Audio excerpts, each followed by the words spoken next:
My name is Valerie, and up until that Thursday afternoon, I thought I had a solid life. A 6-year marriage. A shared condo in the heart of the city. A man who made me laugh when I took life too seriously. His name was Jason.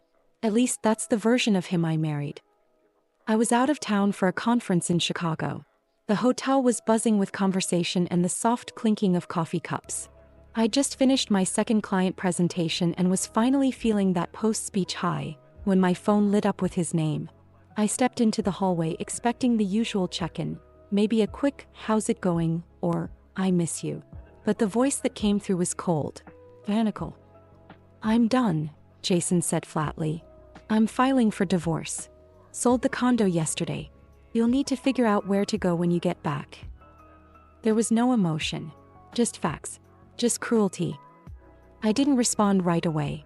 I stared at the window across the hall, trying to process the words. "You sold the condo?" I finally managed to say, my voice steadier than I expected.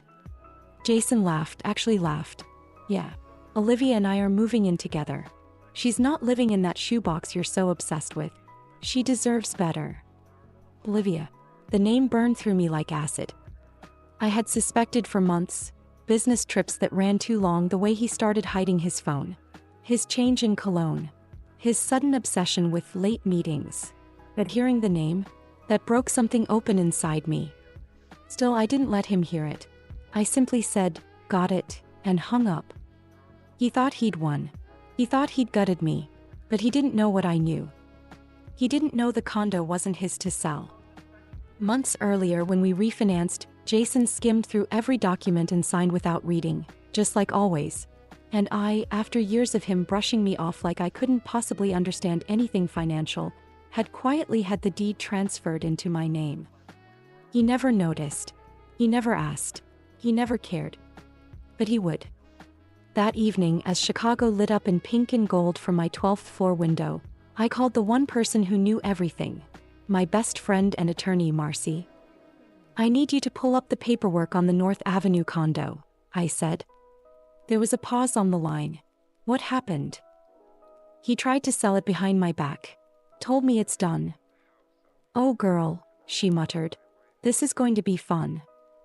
I smiled for the first time that day. Because Jason thought this was the end of the story. He had no idea. It was just the beginning. The next morning, I left the hotel early and headed to a cafe across the street. Not for the overpriced croissant or the coffee I wouldn't even finish. I needed a space to think, to breathe, to plan. My phone buzzed. A message from Marcy. "Confirmed. The deed's in your name only. He has zero legal claim." I stared at the message for a long time, the weight of it slowly sinking in. The man who had the audacity to throw me away like garbage didn't even realize he was standing on a foundation I owned. Literally.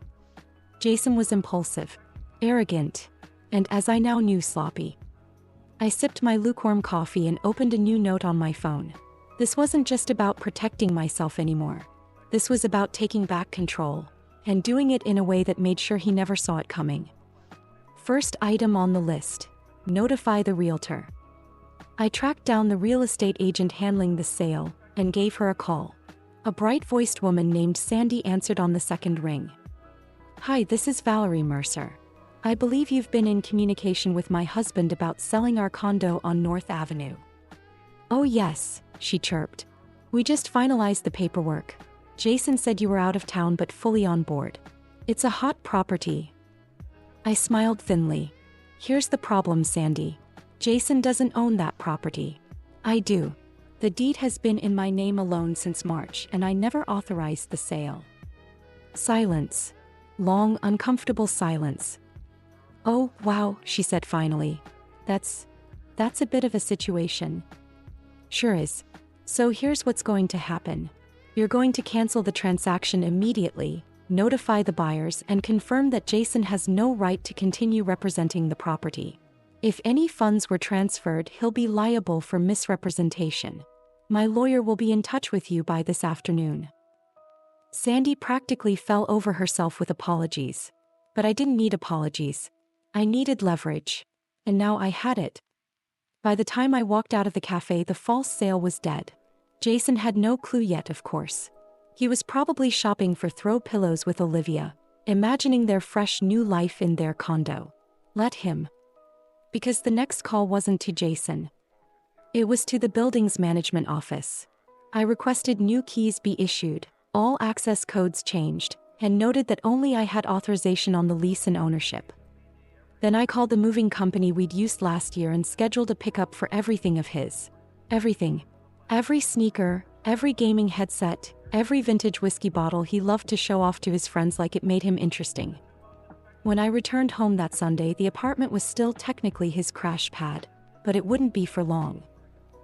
He walked in on Monday expecting a triumphant reunion with his boxes neatly stacked and Olivia probably waiting in a car downstairs. Instead, he walked into a space that had been rearranged entirely. His side of the closet, empty. His gaming chair, gone. The apartment looked like it had never known him. And then I handed him the letter Marcy drafted. A legal notice of sole ownership, voided transaction, and intent to pursue damages if he tried anything else. He laughed. At first. Then his hands started to shake. "You're bluffing," he said. "Am I?" I opened the drawer and pulled out the deed. His signature sat at the bottom, pristine and untouched. Jason paled. "You never read anything, Jason," I said. "You just signed whatever I handed you. You were always too busy, too important, too confident in your own superiority to think I might be one step ahead. You can't do this." "Oh, but I can," I said, voice level. "And I will." He left that evening, with nothing but 2 duffel bags and a broken ego. The silence afterward was loud, but it wasn't empty. It was mine. And I was just getting started. It had been 3 days since Jason left, and I still hadn't heard a word. Not a call. Not a pathetic text. Not even a slammed door. That's how I knew something was brewing. Jason wasn't the type to take a loss silently. He would have gone into damage control, trying to claw his way back or spin the story to make himself the victim. But this silence, it wasn't surrender. It was strategy. And that meant I had to stay one step ahead. I didn't just want to win, I wanted to end this, completely and without mercy. That Friday I got the first taste of what he was planning. Marcy forwarded me an email from his new lawyer. The language was hilariously limp. "Our client believes he was misled into signing over full property rights. He asserts that he made financial contributions entitling him to partial ownership. He is requesting an amicable resolution to avoid further legal escalation." Amicable? From the man who told me to figure out where you're going to live, like I was some stray dog? I had half a mind to respond directly, but instead I let Marcy handle it. She replied with a brief and cold statement, attaching documentation of the signed deed, the bank statements showing my sole payments since the refinancing, and a gentle reminder that intentional misrepresentation of property ownership is a criminal offense. We didn't hear back after that. I figured he was regrouping, and I was right, because the very next day he showed up with her. Olivia.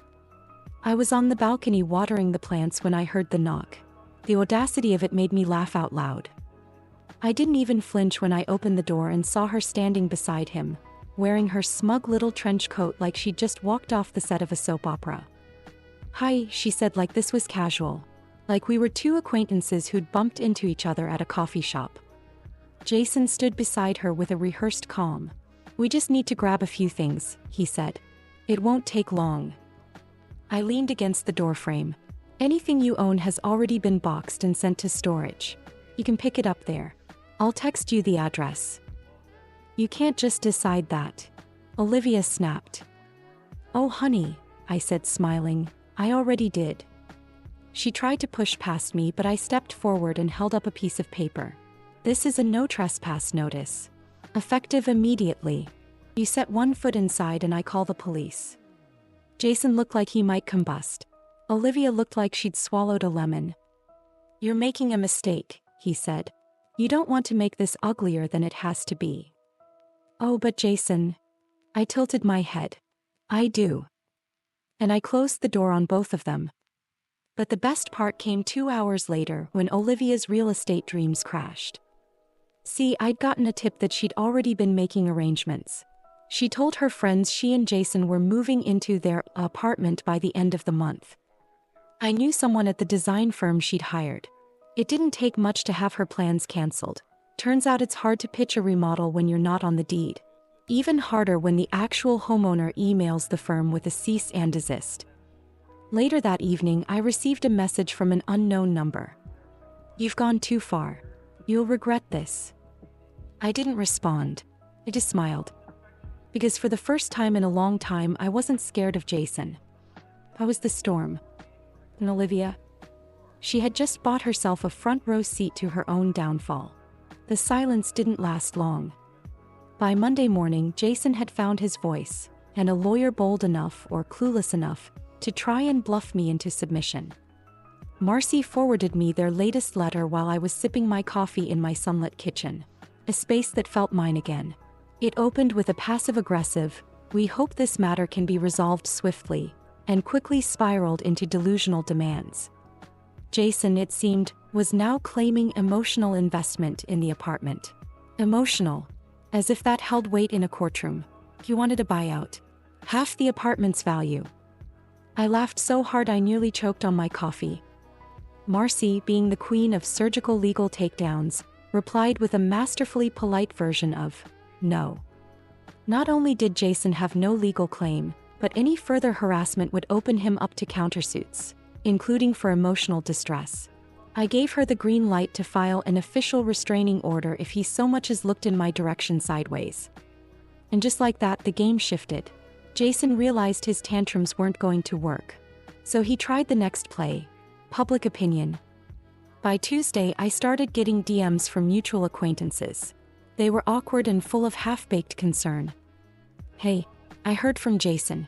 Are you okay? He says you locked him out and are trying to ruin his life." I responded only once, copy-pasting Marcy's favorite line. "As this matter is under legal review, I am unable to comment. Thank you for your concern."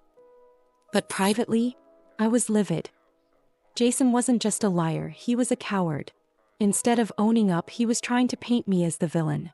As if I'd overreacted to being blindsided and betrayed. As if he was the one left homeless and heartbroken. So I did what I do best: I strategized.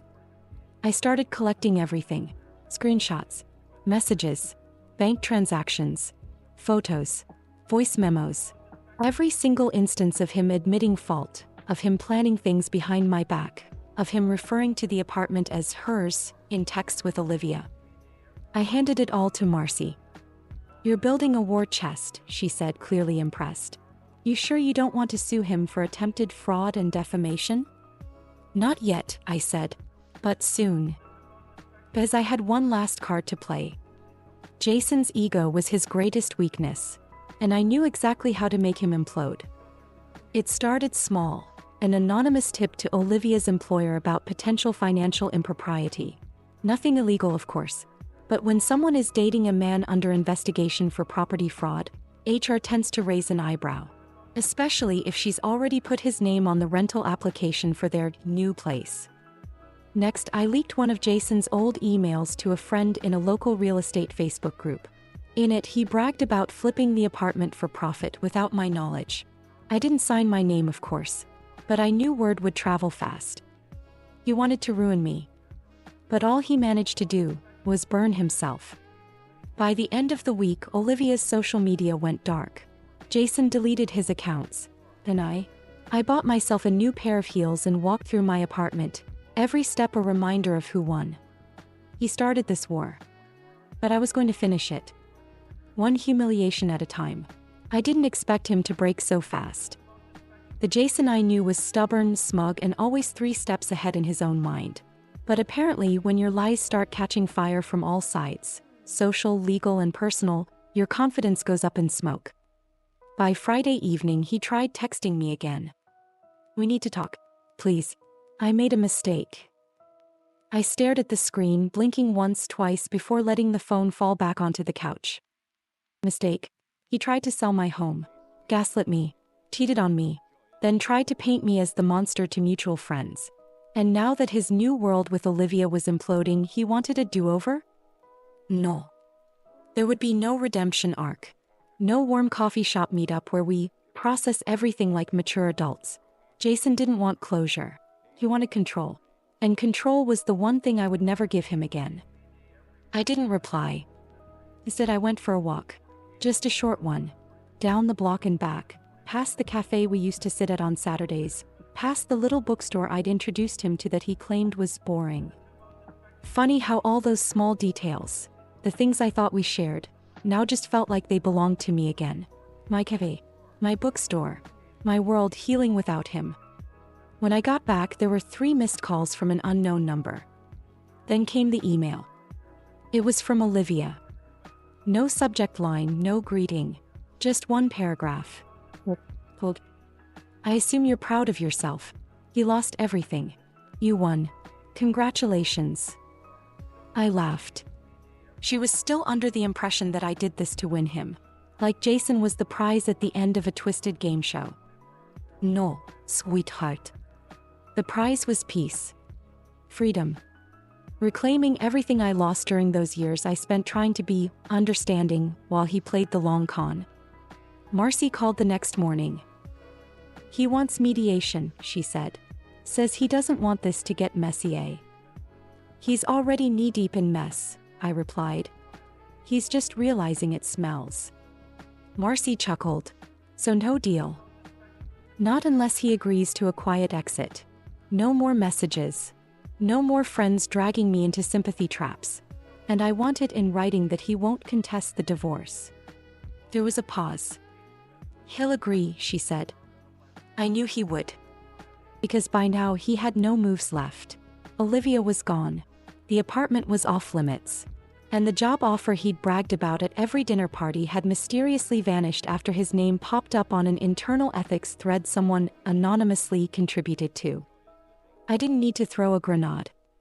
Just a single well-placed domino. He toppled all the others on his own. I didn't hear from him again after that. He signed the divorce agreement without contest. Returned the apartment key via courier. And when I checked the building's security footage for closure, I watched as he walked away for the last time, duffel bag slung low, head bowed. No grand speeches. No last-ditch plea. Just quiet, defeated silence. And that was good enough for me. The apartment felt hollow after he left. Not in a sad way, more like the aftermath of clearing a room that had been cluttered with years of noise, old habits, and someone else's heavy energy. For the first time in forever, I could actually hear myself think. The silence wasn't empty, it was mine. I stood in the middle of the living room, barefoot on the cold hardwood floor, and breathed in the stillness. This was what freedom sounded like. Jason's things were long gone, but his choices still lingered. That cheap print of the New York skyline that he swore added culture to the room? Gone. The hideous navy blue rug his mother insisted made the place feel masculine? Rolled up and dropped off at Goodwill. Every corner I cleared felt like removing a brick from the wall I'd unknowingly built around myself. Lauren came by that weekend with 2 bottles of wine and a breakup bonfire starter kit, which consisted of a lighter, old magazines and a playlist titled, You Deserve Better, Babe. We stayed up until 2 in the morning sorting through papers and memories. Some were silly receipts from our trip to Portland, a to-do list that still had fix leaky sink on it from 3 years ago. Some stung deeper. Birthday cards where he wrote forever, notes in his handwriting saying how proud he was of me. But Lauren was good at keeping me from spiraling. Girl, these aren't memories. These are evidence that you tolerated a clown. And she was right. Jason hadn't just hurt me, he wasted me. My kindness. My effort. My belief that if I just loved harder, he'd become the man I thought he was. But that man never existed. One afternoon, while organizing the storage closet, I found the envelope with our wedding vows. I stared at it for a while, my fingers brushing the edges. I almost put it in the keepsake box. Almost. Instead, I lit a candle, sat on the balcony, and read them aloud to no one in particular. Then, without ceremony, I shredded every page. Some promises weren't broken, they were frauds from the start. By the following week, the apartment had taken on a completely new feel. I moved the bed to face the window. Bought plants, 5 of them actually. Started cooking for myself again, trying recipes I never bothered to learn because he was too picky. I even painted one wall a soft sage green that Jason would have hated. It looked beautiful. One evening, I caught my reflection in the hallway mirror. No bags under my eyes. No tightness in my jaw. No fake smile trying to cover exhaustion. Just me. Me and the woman I hadn't seen in years. A woman who didn't apologize for taking up space. A woman who didn't confuse tolerance with love. A woman who'd lost everything, and finally realized that was exactly what she needed to find herself. And as I poured a glass of wine and curled up on the couch with a book that wasn't a relationship self-help guide, I whispered the first real truth I'd said in a long time. "I'm proud of you, Emma." Felt good to say it out loud. It had been almost a month since Jason walked out for the last time. Or rather, since I escorted him out of my life with the dignity he never deserved. And just when I thought the story was finally over, closure came knocking. Literally. A soft knock on the door one Saturday morning jolted me from the couch, where I was still in my robe with coffee in hand. I wasn't expecting anyone. For a brief, heart-thudding moment, I wondered if it was him. Part of me even hoped it wasn't. I'd run out of things to say to that man weeks ago. I opened the door and there he was. He looked like hell. Not the poetic movie version kind of hell where the guy is rugged and tortured and still somehow magnetic. No, this was reality. He looked tired, disheveled, his shirt wrinkled, his hair matted down by the wind and regret. "Emma," he said, his voice low. I didn't move. Didn't speak. Just watched him squirm under the weight of his own choices. I wanted to talk," he continued. "I need to explain." I leaned against the doorframe, arms crossed. "You already did, remember? On the phone. Something about divorcing me, selling the apartment I owned, and starting your new life with Nicole." He winced. "Good. I was wrong," he said. "I was stupid. I panicked and I made everything worse." I let out a dry laugh. "That's one way to put it." "I miss you," he added, softer now. "I miss us." That word again. That mythical entity he weaponized every time he needed something. There had never been an us.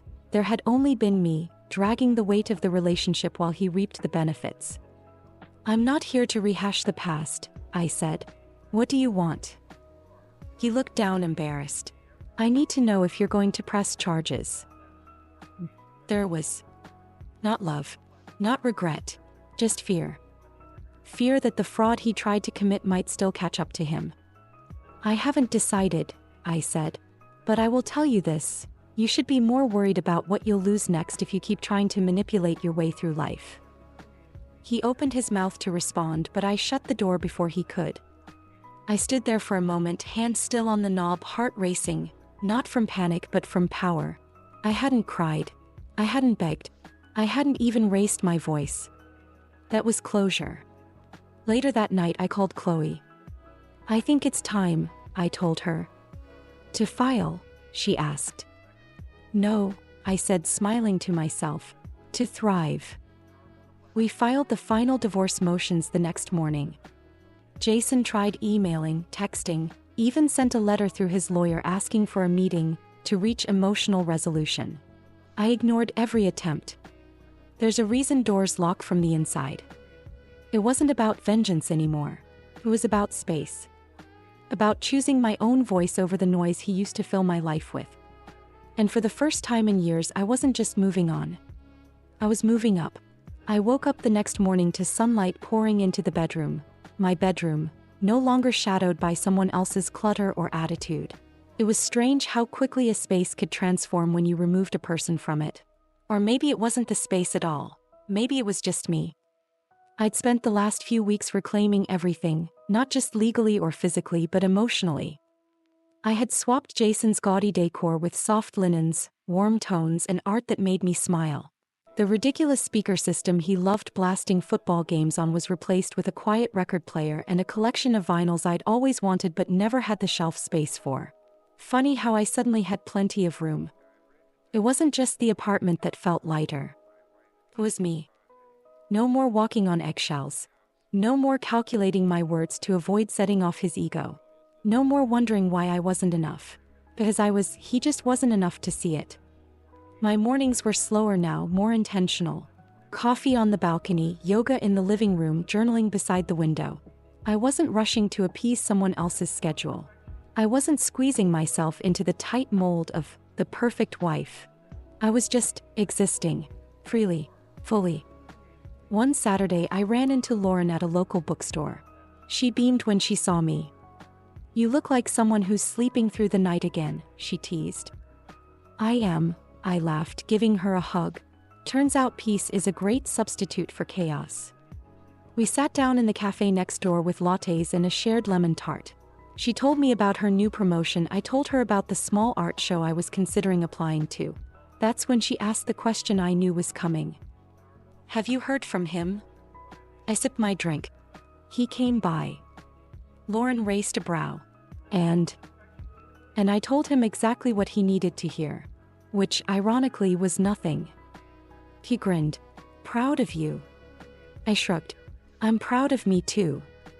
We walked out with bags of books and the kind of contentment that only comes from choosing yourself after years of not. Later that evening, I got a message from Nicole. "Is that Nicole?" It was a short DM on Instagram. "No fluff, no hostility. Just, he lied to me too. I'm sorry for everything." I didn't respond. Not out of spite. Just peace. Forgiveness didn't always need a conversation. Sometimes it just needed distance. That night, I lay in bed with the windows cracked open, a spring breeze drifting in. I thought about everything I had lost, and everything I had gained in the process. Freedom. Clarity. Strength.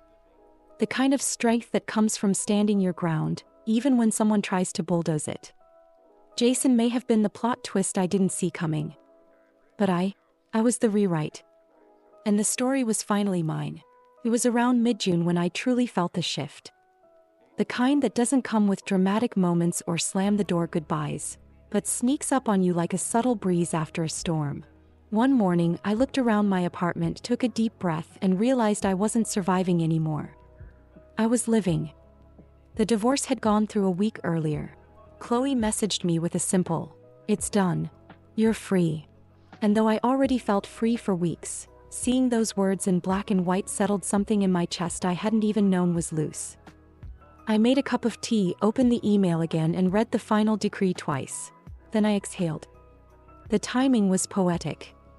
Just that morning, a woman in my building, Maya, had stopped me in the elevator to ask if I'd be interested in helping with a community art project she was organizing.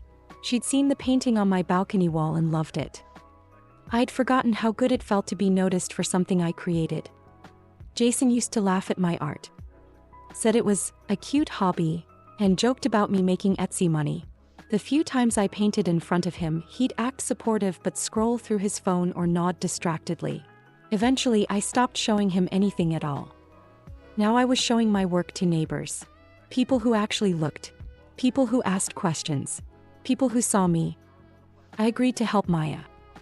We spent the weekend painting a mural along the back wall of the building. Blues, purples, soft golds. She brought snacks, another neighbor brought music. I painted with my hands more than my brushes, barefoot, hair tied up, completely absorbed. When it was finished, we stood back and just looked. "Feels like something new," she said. "It is," I replied. That night, I opened an old sketchbook and flipped through the pages. Some were stained with tears from nights I'd cried quietly on the couch while Jason watched sports, ignoring the storm brewing inside me. Others were blank, spaces that had waited for healing to arrive. I picked up a pencil and started drawing again.